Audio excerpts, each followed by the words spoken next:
Hello, buddy. Welcome back. I'm the Strategy Professor, and today we're going to be doing an ADC tier list for patch 10.3. So, as always, if you enjoy the content, please be sure to like and subscribe. It helps out a ton. We also stream every night on YouTube, starting around 10:30 p.m. Eastern Standard Time. We usually go till about 2:30 a.m. Eastern Standard Time. It's a really friendly, very chill community. I try to explain as much as I can about what I'm doing in the game, and I try to answer as many comments as I can from the chat as well. So come on by, check that out. Sorry, just straightening things out there. Okay, there we go.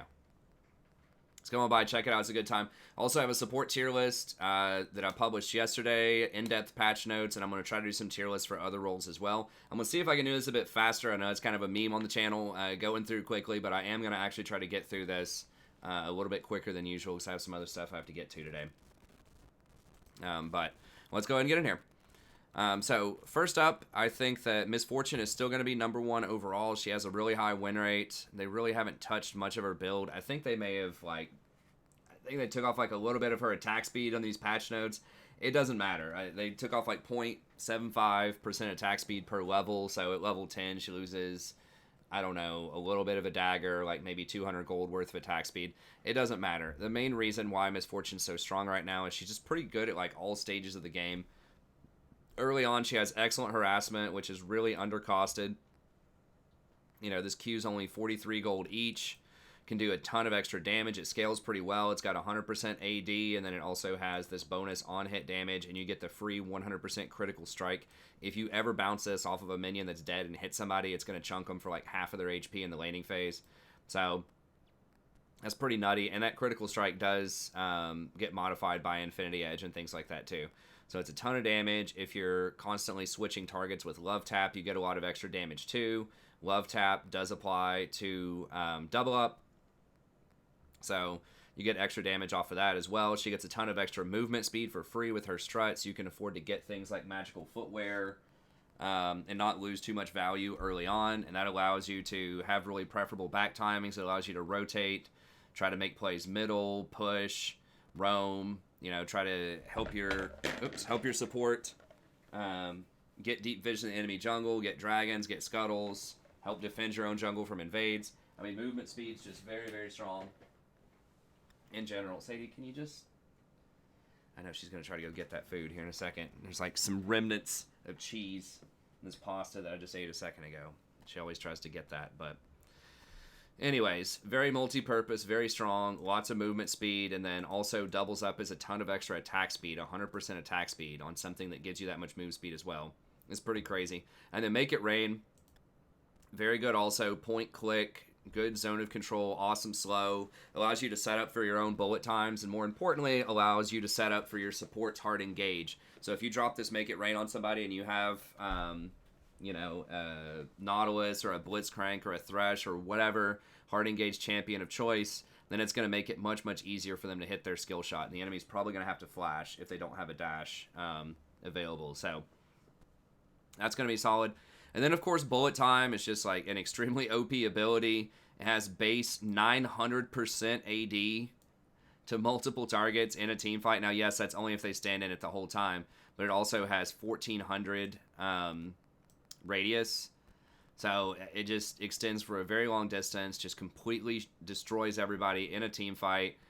So that just makes her really, really good. So she's a great early game bully who scales respectably well with the 100% steroid, and then she also has, point click, really long range AoE massive damage, which is great for those team comps with the Wombo combo team comps, right, where you've got your Kennen or your Rumble, your Jarvan, whatever sort of AoE comp you have, she's going to fit right in. So I think that makes her really strong right now. You want to use press the attack on her, so you can auto attack, double up, auto attack again, and then that's going to have the PTA, and then if you ult after that, it's probably just going to annihilate people. So getting that extra PTA proc is pretty nice. It's a lot of extra burst damage for those small trades early on, and it's nice to have someone on your team have press the attack anyways, just because it helps you take down tanks. Once you trigger that, it's 12% extra damage from all sources, not just you.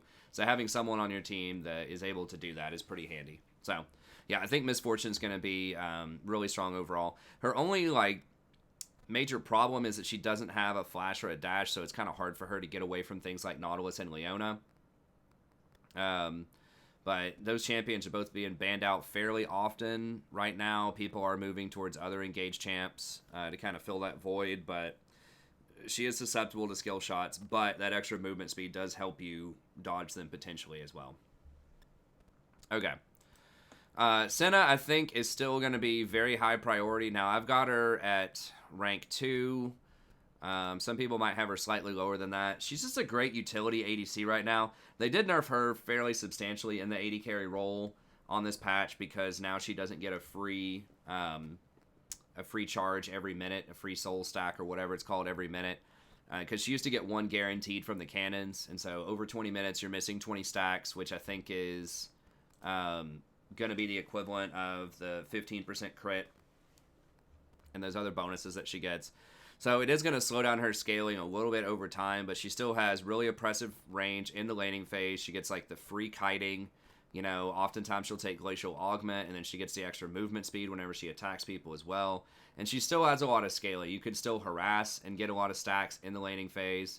So I had to send on my team earlier, and she still had like 10 stacks by 10 minutes. Might have even been faster than that. So you can get some pretty regular stacks, even though you're not able to get it off the cannons anymore. And she just does a lot of upfront burst damage, you know, with those crits, with that huge stacking AD, and with the Manamune interaction where it applies that on-hit damage to everything that gets hit, is very, very strong. So I think she's still going to be really solid. She's got the heal. It's good wave clear. It heals you, heals your allies in fights. Last Embrace is a really good CC with the potential to CC multiple targets. You have Curse the Black Mist, which adds a lot of extra utility for engages and team fights. And then, of course, your Dawning Shadow allows you to make plays across the map, and it's just a really, really good team fight ult as well. So she doesn't do the highest amount of sustained damage out there. It does take her a bit longer to take things like Baron and to carve through tanks. But people aren't really playing tanks that much, and a lot of other popular champions and other roles are pretty good at taking down Baron right now, like your Master Yi, your Yasuo's, just any of those like auto attack AD champions out there are going to be able to shred Baron pretty quick as well. So I think overall she's still going to be solid. And you just want to go for the Manamune, Ghostblade. Then after that, it's kind of up to you. I think a lot of people go Dustblade after that. I've seen some people go Rapid Fire Cannon. So there are a lot of different options out there, but I think she's still going to have a lot of utility and be very strong, safe in the laning phase. Still going to be a force even if you get camped for later on in the game. So I think Senna is still going to be quite good. Now, as far as pro play goes, you know, not everyone's a pro. She hasn't been performing that well in pro. She's only 44%, although she's picked a ton. I think she's one of the most picked champions on this patch.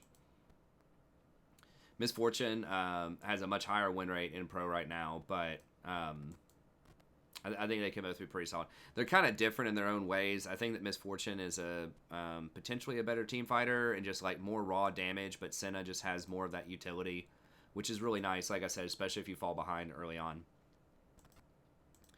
Okay, Aphelios is going to be pretty strong. Now, he's the second highest presence in pro with 54% even after the nerfs. They did like some really small nerf to him on this patch to where his Q doesn't have infinite range and only has 1800.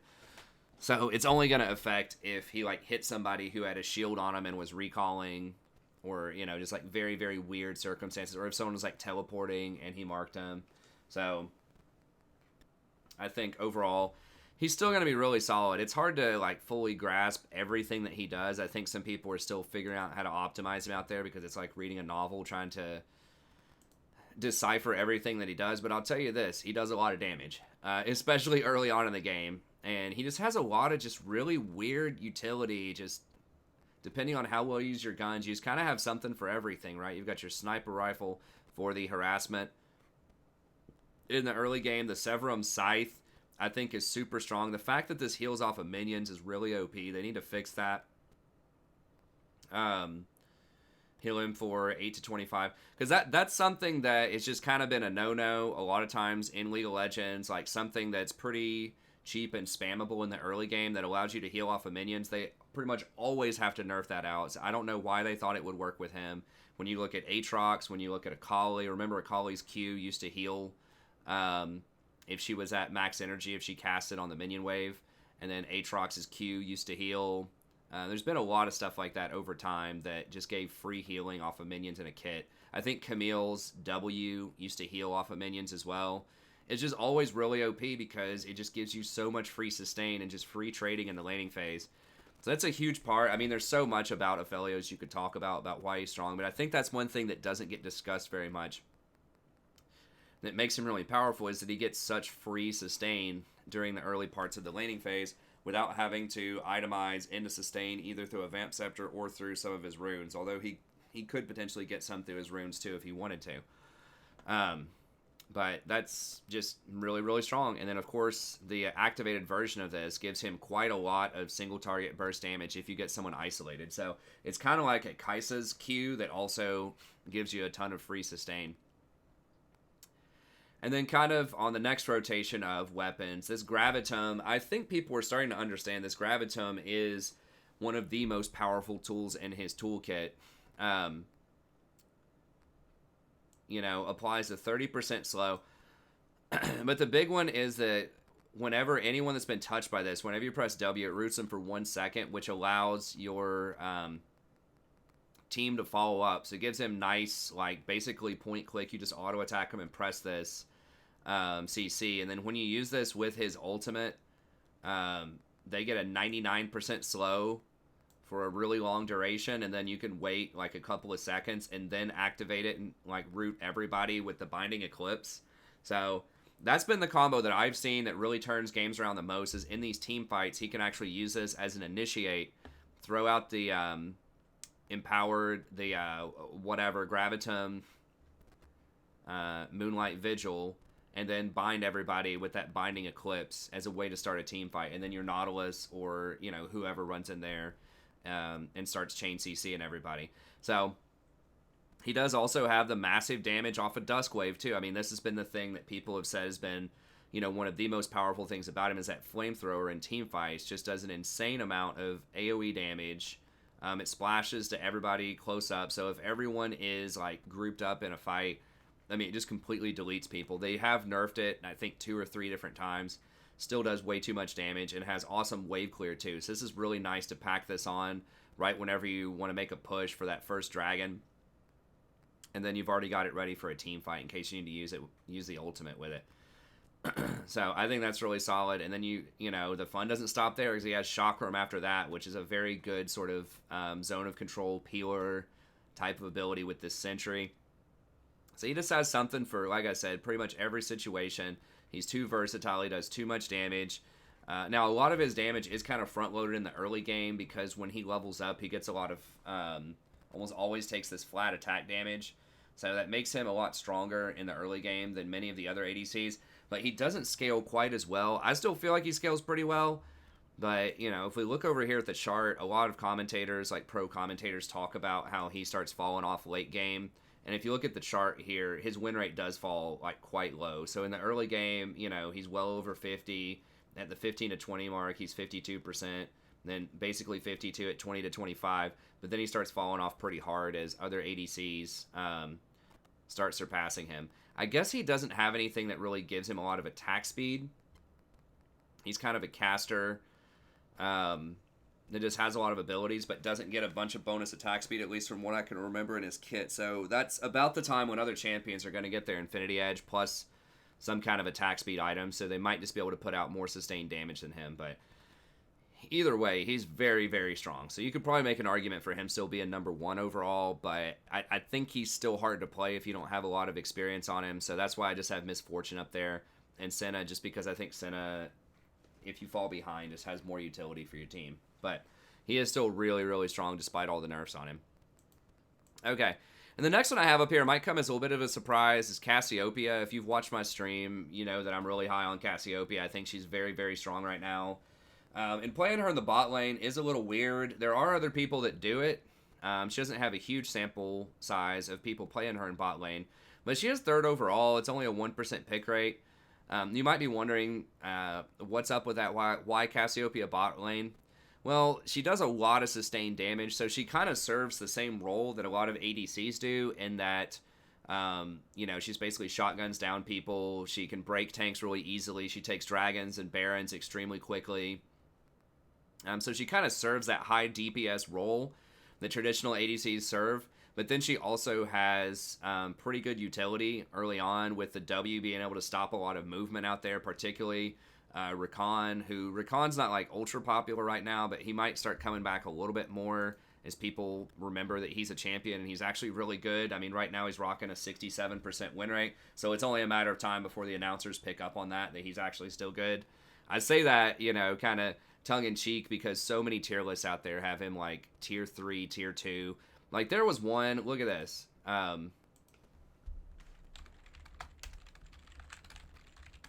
I looked at this earlier today on stream just for fun. Let me pull this up. Look at this. This is where Rakan is on their tier list.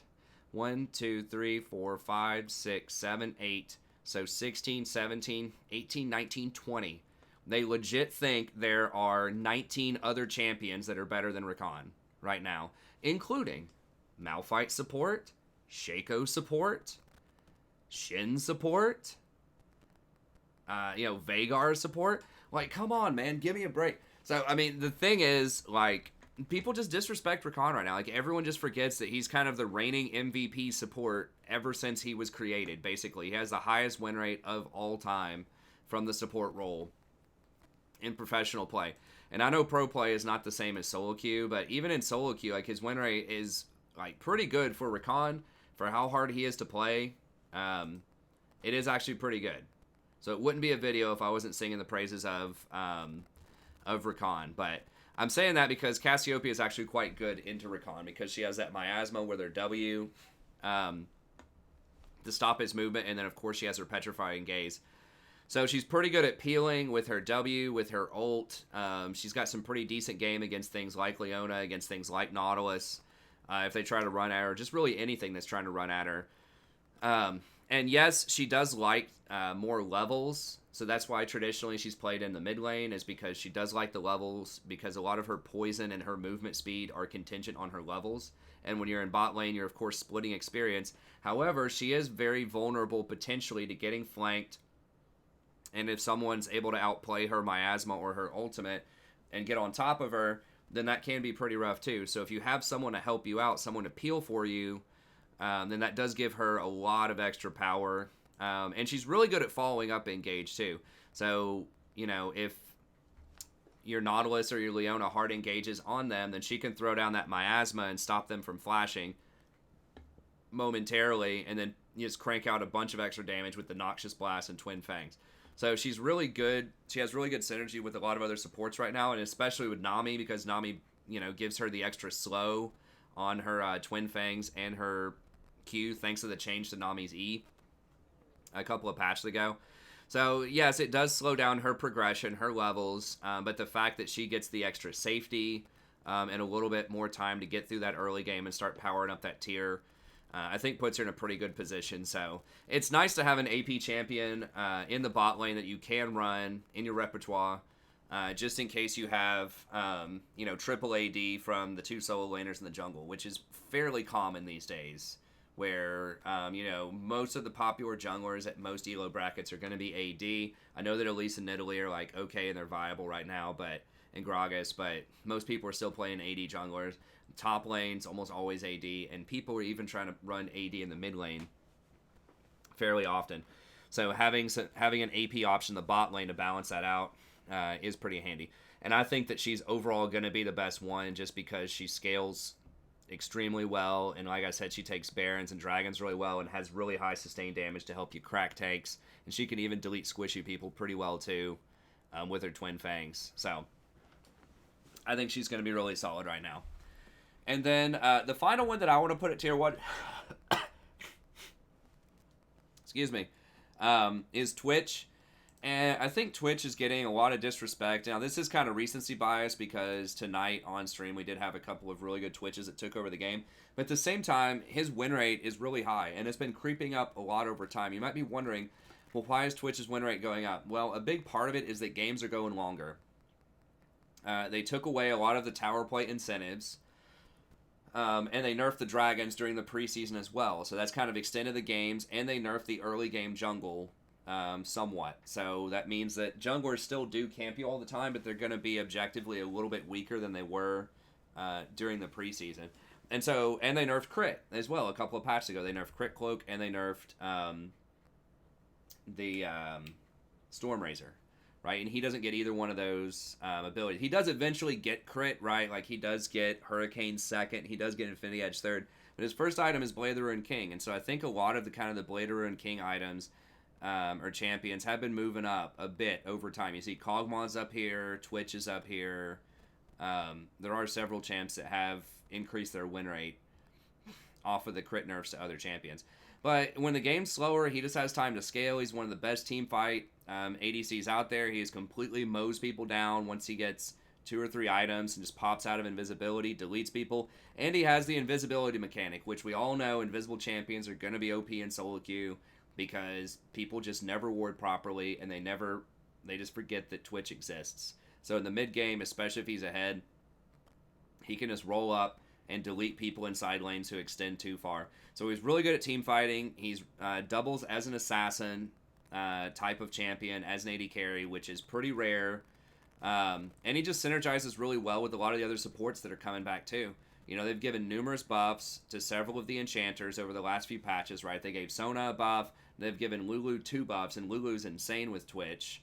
Ran that combo a couple of times tonight, and that was really good. But the extra bonuses to the shield really help get you through that early game. If you want to run Lulu Twitch, which is a popular booster comp, by the way, where you run Lulu mid, Twitch jungle, it's, you know, sometimes overshadowed by Taric middle, Master Yi in the jungle, but the Lulu Twitch works really well too. So I just think that's just going to make him really good. The itemization's great. Like I said, his early game is still a little suspect, but if Leona and Nautilus are banned, which they are a lot of the time, and the enemy, or if the enemy's just picking an enchanter, right? They're picking a Janna, they're picking a Sona, something like that that's not going to be able to lock you down late game. It's just going to be open season on them. You know, so if they pick something like Janna Senna, and they're really not going to be challenging you too much, and you're just going to farm and keep it within like 20 CS during the laning phase, you can definitely come back with a vengeance later on. So I think that Twitch is almost always one of the best ADCs out there. You know, always have him tier 1 or tier 2. I think right now, you know, it's reasonable to move him back into tier 1. Some other people might have other champs there first, but I'm here to tell you I think he's really, really good with the way the meta is shaping up right now. It's slower games, but not everyone's cranking tanks yet. Which is kind of weird to have slow games without tanks, but that's just exactly the kind of game that Twitch wants to play. Because if you look at Twitch, if you remember that sort of inverted chart we saw a second ago, you know, Twitch's win rate starts skyrocketing up to 40 minutes. You know, he gets up to 58% on average at around 40 minutes. It drops off a little bit after that. I think the main reason for that is if someone's going that long to 40 minutes, it's probably because they have questionable macro. They get caught, or they just don't know how to close. And so games start to move back towards 50-50 as you move past about 40 minutes with most champions, just because it starts to become coin flippy. You know, just if somebody gets caught, whichever team gets picked first is just going to lose the game. But as you can see, very, very nice curve up to these kind of longer games that are going on right now. So yeah, Twitch is going to be really solid. And then the other kind of top end AP option I think is the Dinger. Now, Dinger does kind of have the exact opposite chart to an extent, you know, where he's really good in the early game and then starts collapsing as the game goes on. And some people might wonder, well, what the heck's up with that? It's like, well, his scale, like, he's just very contingent, you know. That's what I say about a lot of champs. So there's just not a lot of guarantees with Dinger. You know, you got to be able to set up your turns. I think he's one of the hardest champs in the game to optimize, honestly. Because you got to set your turrets up, you got to time your lasers, you got to hit your grenades, you got to hit your micro rockets, you got to position yourself properly. So, you know, that can make it tricky later on. But if you have a really good early game comp, I just think he's like a better version of Caitlyn, basically, where it's just going to be perma-push in the lane, get priority, go contest, you know, scuttles, dragons, whatever. Slowly chip down those towers, poke people out, Except I think he has much better dive defense than she does. With those turrets, the fact that he can take things like an hourglass fairly early on, and he has that big tower that he can activate with his ultimate, makes it extremely difficult to dive this guy, especially if the enemy team has a bunch of melee champions or just like really close range champs, and I think he can be really good. So he's not for everybody. He is difficult to play, I think, but he is really strong. And if you do need that AP option, especially if, you know, they do have a lot of dive, maybe you're scared to play Cassiopeia, or you just want a little more early game power and a little more pressure, then he definitely can serve that role as well. He does take Barons and Dragons extremely quickly, like Cassiopeia. He even takes turrets very quickly because his turrets can hit enemy turrets. So he's just overall really good sieger, really good zone of control, a little bit less like guaranteed like very high sustained damage to champions like Cassiopeia has, but really good protection and zone of control for the rest of your team. So I think he's paired really well with other champions that have nice pokes of things like Xerath, maybe Zyra or Brand, things like that. He can be really solid. He can work with the engaged champs too. You know, if you have a Leona or a Nautilus or something that goes in, you can hit him with the grenade and get a free. You should hit him with all the micro rockets whenever you pin him like that. You know, he doesn't have a lot of synergy with the enchanters because he doesn't really use Zeke's or Ardent Censer that well. But, you know, Shurelya's is becoming really popular right now, so it's a little bit less of a big deal if you run something that's not great with Ardent Censer. And because he should be able to sort of push and get priority in the lane and then kind of back up and play safe. He should be able to break out of freezes, potentially. That does open your support up to roam. So if you have a Nautilus, a Leona, a Rakan, something like that that wants to roam a lot, you can just push and then go just take like Gromp, or you can even follow on those rotations. You shouldn't get frozen out because you should be able to always kind of wave clear and push forward. So I think he definitely can be a really strong champion right now, but once again, you know, he's a little more situational, but he's a good AP threat. He's got to have a lot of practice with him. Okay, Draven's another one that I think is really solid, and Draven has a very similar chart to Heimerdinger where he sort of just takes over in the early game, but if you don't close, then he does start falling off late game. Now, he is much further down the win chart here. Yeah, kind of falls off a cliff around 25 minutes, and the big reason for that is he doesn't have any AoE stuff, so he's not, aside from his ult, so he's not going to do that well in team fights compared to other champions that can run things like Hurricane or just naturally have a lot of AoE damage, like Aphelios, Misfortune, you know, maybe Cassiopeia, even Senna, if she's hitting multiple people with her ultimate and her Q. But if you do, he is one of the best one-trick, like, hard snowball champions out there. He still can take over early. The nerf to crit early on, not really a big deal because he can go Bloodthirster anyways. Now, Freak was talking the other day, you know, he was saying that Bloodthirster is really popular, but things like Infinity Edge and Stormrazor have a higher win rate. You know, that is true, but a lot of times, you know, people go Bloodthirster when it's even, and if you're a Draven main, and people are going to be going Infinity Edge if you're really far ahead a lot of the time. That's my experience with it. So I think that the Bloodthirster is really nice. The reason that people go Bloodthirster on Draven, if you ever wondered, and they don't go Bloodthirster often early on other champions, is because his spinning axes do not crit. They, like, the base damage on your auto can crit, but the bonus damage from the spin does not crit, but it does apply lifesteal. And so he gets a lot of extra benefit off of that lifesteal, and he really likes to take small trades too. I mean, he loves to all in, but he's perfectly fine just walking up, hitting you a couple of times, healing up, and then going for the all in a little bit after that. So that's the thing, is all of this right here does extra healing, but it doesn't do extra crit damage. So I think that and I don't think Stormrazor's that great on it. I mean, it does have a high win rate, but I've never really liked that item too much on Draven. I've always been more of an Infinity Edge or a Bloodthirster kind of Draven person. So I think that rushing the BT can be very good. It can help you sustain, especially if you have a support that doesn't heal you. you can take really heavy trades early and just blow some of these squishies up, especially if they're running these non-tanks. Like I said, the Leona and the Nautilus are getting banned quite a lot. So if you're seeing stuff like Sona, like Janna in the early game, you can just run up and delete those champions a lot of time. So, you know, keep an eye on Draven. I expect, you know, he might go up a little bit on this patch, but, you know, once again, games are going longer. There's much more of a team fight emphasis, so that does not bode particularly well for Draven, but he does snowball harder than any other AD carry, I think, because you get all that free gold and you can take over. He also has some pretty decent game against Assassins for an AD carry, just because he is going to get that shield off a Bloodthirster, and he does so much damage sometimes. You know, a Kha'Zix might jump on him, or try to jump on him, and he just stand aside and just auto-attacks him like twice, and the Kha'Zix just disappears. So, I do think that Draven is going to be pretty solid right now in solo queue.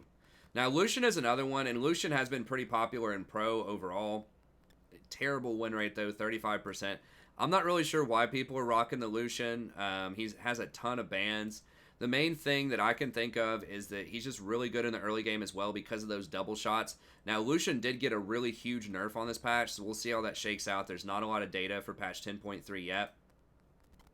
And he still has an okay win rate, like the 50%. It's not like insane, but it's okay. I think he was closer to 52% at the start of this patch. I might be wrong about that, but what they did was they hot fixed a bug on him, is what they were calling it, where his second shot was doing full critical damage, whereas his second shot is really supposed to do 50% damage. I think it might be 75%, but it's not supposed to do full crit damage. So they're calling that a bug fix, but it's really a massive nerf to the Lucian crit build, which has been the most popular and powerful build on Lucian a lot of times.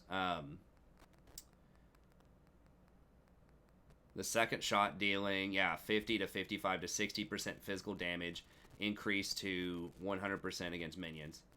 And can critically strike for... The second shot applies on hit at full effect and can critically strike for 100% plus... Huh. I thought they said they... What? I thought they said they nerfed it. Maybe they didn't. Okay, maybe I don't know. Maybe I misread the patch notes. Okay, I guess he still does do the full damage to it. So, Lucian just has a lot of bursts early on, and he's really mobile, and that's something that you don't see in combination with some of these high, heavy hitters. So someone like the Jhin in the early game, someone like the Misfortune in the early game, the Aphelios, they don't have the same kind of mobility that Lucian does. So Lucian can use that dash to avoid hooks, to avoid, other types of engage. And then he can just throw out a ton of damage to start snowballing the game early. So you can get an early Essence Reaver, start cranking out that damage, really punish people who are out of position. And he's kind of like Draven in the sense that his late game AoE damage is not great. He does have the culling. If he gets a full channeled culling off, it does do a lot. It's not like the same as Misfortune, but it is quite a bit. It's 500% of your total AD with a 400 base. So it's close. The thing is, each one of these little bolts can only hit one person, though, right? Where the Misfortune waves do full damage to every single person hit, right? This is the maximum amount you can do, period. So, with Misfortune, if you hit two people that sit in that full channeled ult, it's 1800% of your total AD dealt that's split between them. Versus this is the absolute maximum, even if there are 5 people standing in the exact same place. It doesn't have AoE splash on it, so it is pretty good. It does allow you to contribute to fights, but he also has shorter range than Misfortune, so he only has, I think, 500 range, right? Yeah, attack range 500, so that does make him a little vulnerable to pokes of things like Senna, things like Aphelios with his sniper rifle, even stuff like Misfortune with her bounces. It's going to be a little bit more likely that you get hit by that stuff. But if you do have, like a Leona, Nautilus, or just something else that's ready to party in the early game, and you just want to blow people up and start snowballing, you can do it with him. So the main difference between he and Draven is that they both put out really high burst damage, but he's just going to be a little bit more mobile, has a little bit less range, and doesn't get rewarded as much gold in the early game. And he tends to itemize into double crit with Essence Reaver into Infinity Edge most of the time, versus Draven's going to get that lifesteal early on, but... He's just another premier bully in the early game that doesn't quite scale as well into the late game and into team fights as some of these other options do. So you see, yeah, he kind of has that inverse win rate. Although he does start getting it back together later on.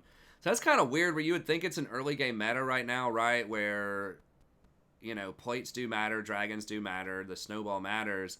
But a lot of these champions, many of them are these kind of late game champions. If you look at the win rates of these, right? Like Misfortune is kind of cheats because she's good early game and late. But Senna's really more late game. Cassio's more late game. Vayne's definitely late game. And then Jinx is late. You know, there's a lot of these champions are some of the, like, weaker early game, stronger late game champs. Whereas some of the bullies, like, you know, your Lucian, your Draven, your Caitlyn, a lot of those champs are actually, like, have a much lower win rate overall right now, which is kind of weird. It's kind of the opposite of what it was during the preseason. It doesn't seem like a lot changed, but a lot kind of has been evolving in the meta over the last little bit. Speaking of bullies, let's go ahead and talk about Jhin here really quickly. So, I still think Jhin is good. He's one of the ones that was hit the hardest by the nerfs to Crit Cloak and the nerf to Stormrazor because, obviously, those are his core items, and he really, really wants Crit. He still does chain his CC together really well with other champions out there. I know I've said that about a lot of champs here, but I believe it's a 2-second root. You might have to level it up. I think it starts at 1.4 and can go up to 2 seconds on the root. And I think that's what you max out second. You get your grenades first, obviously, but they gave this buff to him last year. So that's a really good extra, like, you know, root duration. Oh, it's a 1 second root. Okay. Maybe I don't know what I was thinking of, or it went from 1 to 1.4, but either way, 1 second, still pretty good in the early game. So he pushes pretty well with Dancing Grenade and Captive Audience. The Curtain Call does some pretty good damage against low targets. It doesn't do nearly as much as it used to, and this is kind of one thing that, you know, weakens him compared to some of the other bullies, is that you can't really use this actively in combat, right? You have to wait for them to run away and then use your Curtain Call, and it's very skill intensive. You have to hit it, which can be rough, versus like Draven, you know, early on in a fight can just throw his ult down. You know, he just walks up, autos twice, throws his ult, and usually somebody's deleted. And, you know, other types of, like Misfortune, you know, can just drop her, make it rain, and then press R on somebody, and they're probably deleted, you know, in combat. So, he's okay. He does have quite a bit of skill to him. He is kind of weaker against tanks. There aren't a ton of tanks out there right now. I just think he's just getting squeezed out because his build is just so crit reliant, and that has been nerfed quite a bit. That's also why Caitlyn has fallen out of favor quite a lot. It's just those crit cloak stacking, you know, type of champions aren't as good as they were. It's a lot of kind of like the Essence Reaver type of champs. You know, like you've got your Misfortune here, and then the Lucian. A lot of the crit users are the ones that favor Essence Reaver early on, or they start with something else and then build into crit later. So that would be someone like a Twitch who does something like that, who starts off with Blade of the Ruined King, or Draven who starts off with Blade of the Ruined King, or like Dinger and Cassiopeia obviously don't build 80 items. Aphelios does build, you know, he's got a couple of different builds. I wonder what the best build on him actually is. I didn't look that up. Because I see a lot of times people just rush like Infinity Edge and then Hurricane, but I feel like Essence Reaver would probably be pretty good too. Okay, Essence Reaver actually is the most popular. So yeah, it's another Essence Reaver user. Essence Reaver into Infinity Edge is the most popular one. So yeah, the champs that just really rely on the Infinity Edge rush and then getting some kind of Zeal item or another crit item after that have just fallen out of favor a bit right now. So he is good. He's still definitely doable. But some of those changes definitely have affected him, you know, more so than some other champs. Okay, Jinx is another one who's been rising up a little bit over the last bit. Now, she is the Infinity Edge into Zeal item, right, with the Hurricane. But she does scale extremely well. I think that, you know, Lulu moving up a lot is very good for her. Just Enchanters in general being strong is very good for Jinx. Like, she can make it work with the Leona, the Nautilus, that type of stuff. She can drop her Chompers and, you know, still do some damage. But she's not going to do as much burst as some of these other ones. You know, if she hits them with the Zap, that does some pretty decent damage. But obviously her bread and butter is going to be once she gets to 2 or 3 items and really starts cranking with those rockets, especially in team fights. She's one of the queens of team fight. You know, Jinx might be the queen and Twitch would be the king of team fight DPS rather. But she's got really good wave clear with the fish bones. The zap is decent poke. Flame chompers is like okay protection and pretty good follow up. And then her super mega death rocket on a very low cooldown, 90 seconds, can help you snipe out and pick up some free kills. And then, you know, champions that are going to be able to peel and protect her and get things like Ardent Sensor, or that have some kind of steroid, like either the Janna shield with the extra AD or the Lulu W with the extra attack speed and the on-hit picks, I think is going to make her pretty good. I would probably rather run Twitch most of the time. He's a bit weaker in the early game, but I just think the ability to stealth just puts him a little bit ahead. He's probably stronger off of single item with Blather and King versus Jinx with Infinity Edge. But overall, I still think she's going to be solid. And I believe she has been trending up. As some of these other champs have been going down, she's been trending up a little bit. And she is going to be one. Wow, that's actually really surprising to me. I was not expecting that chart. Because this is showing that she just kind of falls off a cliff late game. Which is like the exact opposite. I thought she was going to have like a Twitch chart. I think Twitch's was like, yeah. I thought it was going to be a lot more like this. So that's really weird. Why is that? I'd have to think about that. I'm shocked. Because I thought it was going to be something like this, right? Where she's just kind of hanging out around 50% for the first 20 minutes. And then it's just like off to the races as the game goes on. So, I mean, maybe she's vulnerable to getting flanked and assassinated and things like that. Like Twitch can move around invisible and she can't. Is that... I mean, maybe that's what it is? I don't know, but that is really surprising that she's actually best at 20 minutes and then gets far worse at like 30 to 35. I guess maybe her later items aren't as good. It's just really like the Infinity Edge plus Hurricane, and that's where she goes. I don't know. That's weird. That is weird. Senna just goes up a lot too, which is the Senna chart is like that just really, really goes up, which seems like it kind of makes sense. Just thinking about Senna here, like it kind of makes sense because she does have those stacks, but then I would think that her range and her bully potential would make her really strong during the laning phase as well. But either way, okay, well there you have it. I guess that's why a lot of people play, play Twitch over Jinx. I think that Jinx is probably more popular than Twitch. Just people don't like playing Twitch. For how good he is, if you look at like pick rates here,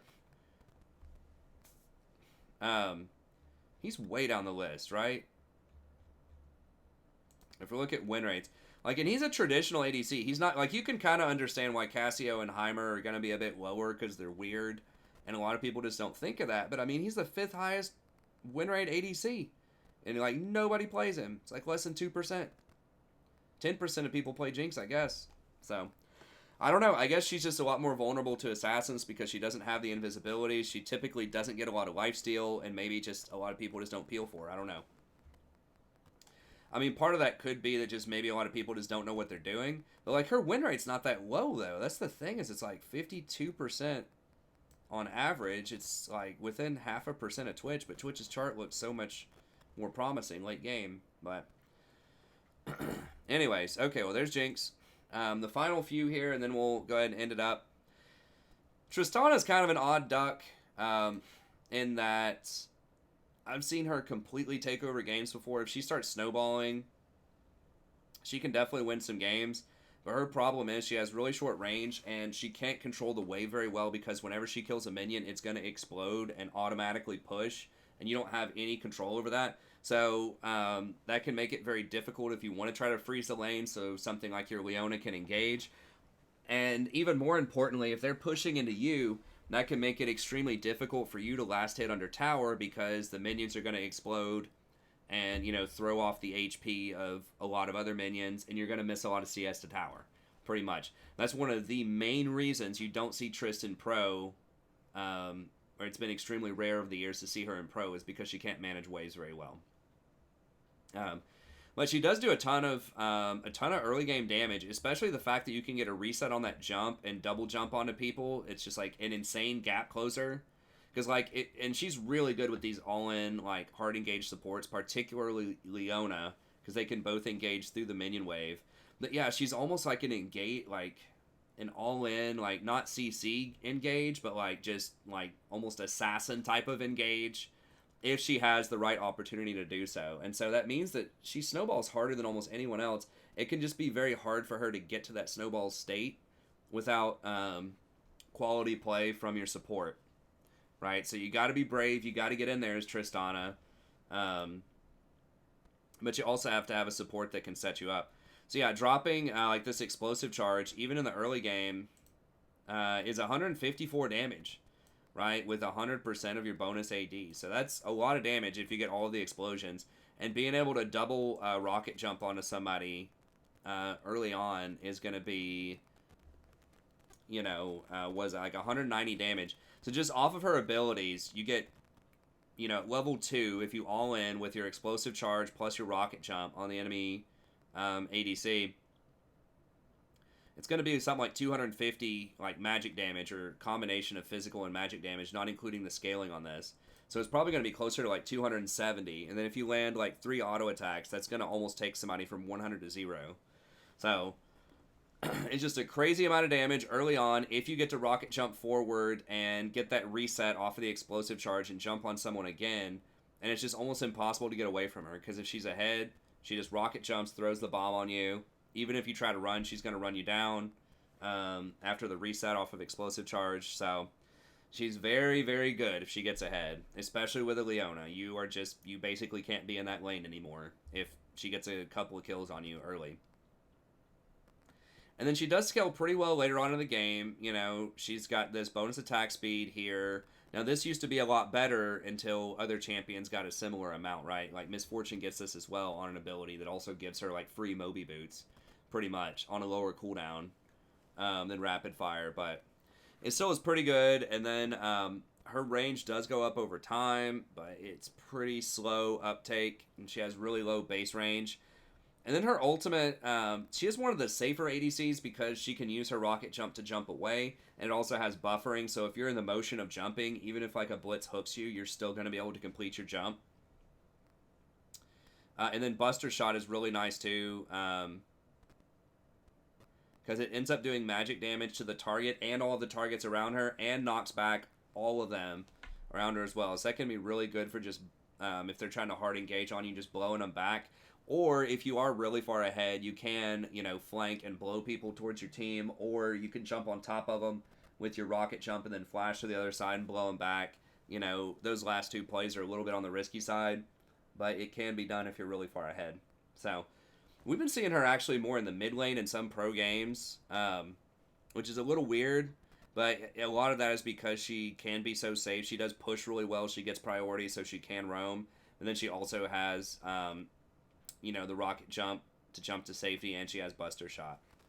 And she does obviously take towers really well too with her explosive charge. So all in all, decent champion. Awesome if you're ahead. If you're not ahead and you're getting pushed in, it can be really rough with the short range and the uncontrollable explosive charge to make it difficult to last hit, but she does have a lot of potential there. Okay, Varus is another one that I think is kind of catching on in pro.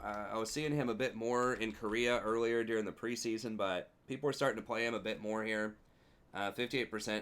I think he's like the pro version of Ashe. Like, he has the engage with his ultimate. He scales really well with attack speed, with lethal tempo, because he takes Blade of the Ruined King, and then typically Gensus and Hurricanes. And then his passive, whenever he gets a kill or an assist, gives him a lot of extra attack speed. And he has the 575 range. So it does allow you to harass a little bit more in the lane, and you have that arrow to help you out with the wave clear, just to kind of poke people and snipe them a little bit. His E also has free grievous wounds on it, so in some situations you may not need to buy the executioners if you can put those grievous wounds on them long enough to blow them up. So he is pretty good overall. I think he's kind of tricky to play. People tend to miss his ult a lot more than you would expect. And I think he's just not played a lot. Like, people just don't really know how to play him in solo queues. He almost always has, like, a fairly bad win rate unless he's, like, super OP at 49%. But, yeah, I think he's worth mentioning. I think he's one of the best engage ADCs out there. Also, unlike Ashe, whenever you hit your ult on somebody, it starts creeping and spreading out so that it can potentially chain together and hit multiple targets. So that kind of multi-route can be very, very powerful in team fights. So I think most of the time there are going to be better choices out there, but if you really need some kind of hard engage on your team, he can do it. Although, once again, people are starting to run the Aphelios with that Gravitum R to start fights. And that's probably even better because it can start from a very long ways away, hit multiple targets instantly, and get that, very big slow and very big root. So I think Aphelios is kind of raining on his parade a little bit recently, but it's kind of raining on everybody's parade. Okay, Xayah's another one. It's kind of weird because she has a very high win rate in pro, but she seems kind of terrible in solo queue. I mean, it's very rare for her to be over 50%, but she has one of the lowest win rates overall. I mean, part of it is that she is somewhat difficult to play because you have to get the right angles with her feathers, requires a lot of prep to get the proper amount of burst out of her.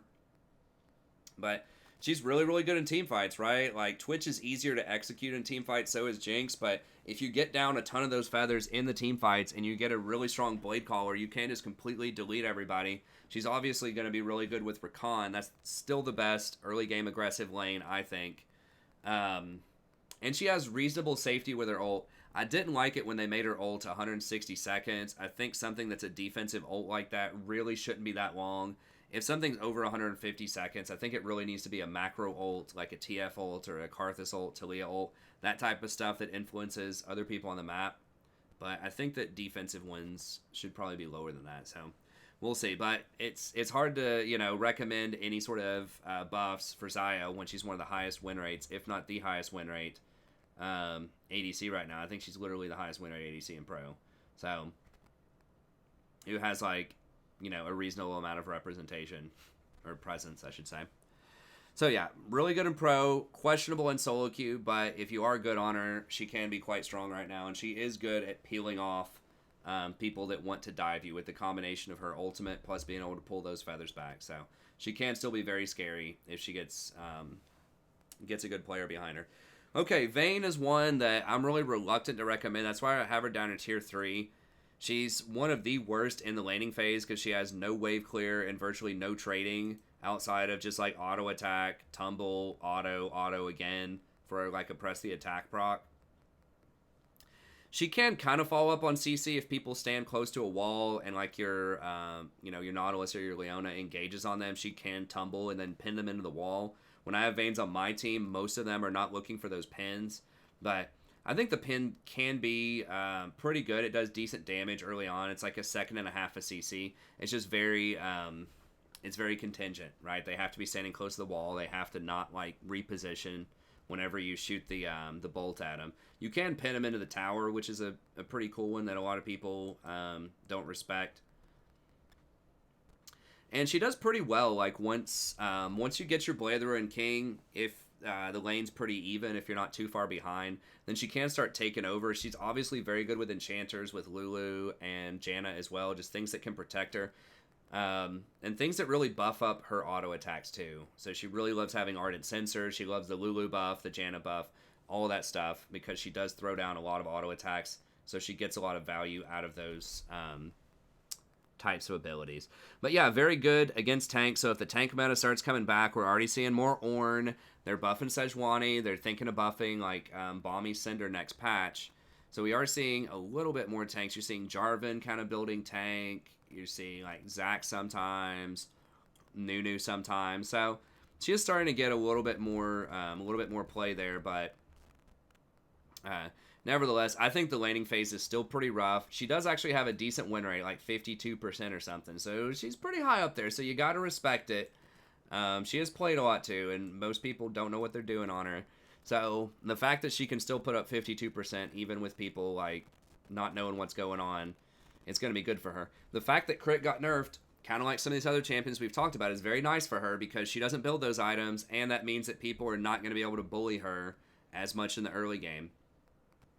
And the fact that, Blade of the Ruined King just becomes a lot more attractive when things like Infinity Edge and Storm Razor end up getting nerfed. So, I guess Infinity Edge, the completed item, not nerfed, but the crit cloak going into it. So yeah, good mobility. The mobility is really nice too for dodging things like hooks and other skill shots. And we are, there is quite a bit of skirmishing. There is a lot of team fighting around dragons and barons, but it is solo queue. It is late game, and if you're going late, she typically performs a lot better late game. I think, yeah. If you look at that chart, that's like a Twitch S chart. She starts taking off a little bit later than Twitch. I think Twitch starts taking off around 20 to 25. She starts going at 25 to 30. But yeah, just having that mobility and just being able to chase down a bunch of people and just having that 1v1 outplay potential in the late game is obviously going to be really strong. It's just a question of whether you can get there or not. So I do think that if you can get out of the laning phase, she can be strong, potentially. Ezreal is kind of in a rough spot right now. I've sort of got him in honorable mentions here. Kind of like Vayne in a sense. I think that his ability to be safe, especially against Leona and Nautilus potentially with his E, his ability to farm from really far back with his Q while your support roams, is appealing. He did get a very small buff on this patch, but I think a lot of it is just if you have a bunch of other carries on your team or you're auto-filled and you're just trying not to die and you just want to try to farm, then he's a good option. Now, if you have an aggressive support, like someone who's a support main that's playing Leona or Nautilus or Zyra or Brand, or just something else that wants a lot of kill action in lane, it's going to be a bad pick. But if you have an auto-filled support, or once again, just like the rest of your team is full of carries and people that know what they're doing, you got like an Echo jungle, you got like a top lane Kled and a mid lane Kassadin or something like that, you don't need to play a super hard carry, right? Like just having the utility is good. So the fact that, he has that safety with his E, he can farm back with the Q, he can itemize into things like Iceborne Gauntlet to get the extra armor, to get the extra chase down and kiting potential from Gauntlet procs, I think does make him fairly unique and fairly interesting as an AD carry. But typically the... he is going to perform, I think, a lot worse over time. Yeah, he kind of has this moment where he gets either Trinity or Iceborne plus his Mura mana, where he gets strong, and then after that he kind of falls off. So, we'll see. He's basically like the, you're basically saying, I just want to play something where I'm going to be able to do all right most of the time as Ezreal, unless you're just like a god on him. You're just kind of looking to go, about even through most of the game, and just, allow other people to be the heavy hitters. And then Taliyah, I'll mention this because it's getting a lot of press on a lot of other tier lists. There's like the one Korean guy that played Taliyah ADC or Taliyah like in the bot lane role, I should say, DPS bot lane role, but still building magic damage. I understand what people are saying about it. You can knock people back, with her W, whenever you like the Leona or the Nautilus sees them, you can knock them back with the W and then throw out your boulders with the E, and they're probably going to die. It's probably going to be a one-shot. That is pretty nice. It sounds good. But at the same time, things like Cassiopeia and things like Dinger, if you land like a perfect setup with them, the person's probably also going to die. And I just feel like they have a bit more utility. Like Taliyah, if you really leverage her ult very well, if you're able to roam and get kills continually with her ult, so like if their mid laner's playing something that can't get around that wall, like maybe a Diana or something like that doesn't have a jump, and you can just kind of roll up every now and then and get some free kills, I think she can be good. But the fact that she lacks a combat ultimate is really tough in a 2v2 lane like that. And if anyone outplays your boulder or whatever, your W, then she could have a hard time recovering from that. So, I don't know. I've played against it a couple of times. I think we've beaten it both times. So, I definitely can see the potential. She does have a pretty high win rate up there as well. Pretty low play rate, but at the same time, Cassiopeia and Heimer also low play rate. So, you can play her, but... And she does take dragons and barons, like, fairly quickly, but not nearly as fast as Dinger or Cassiopeia do. So I still think, she's all right. She's all right, but I've kind of got her on the watch list here down at the bottom of tier 3 just to see what's up. I mean, it's possible that she could deserve to be like tier 2. I'm just not fully convinced yet. I just haven't seen it succeed enough. I think it's just like one person's gimmick or a very limited amount of people their gimmick, at really, really high elos for that to work. But anyways, That's going to be it. Thank you very much. Hope you enjoyed this. Be sure to like and subscribe if you did. Check out the rest of the content on the channel. Come by the stream sometime, starting around 10:30 p.m. Eastern Standard Time on YouTube. We'd love to have you. And I'll see you next time. Have a great day.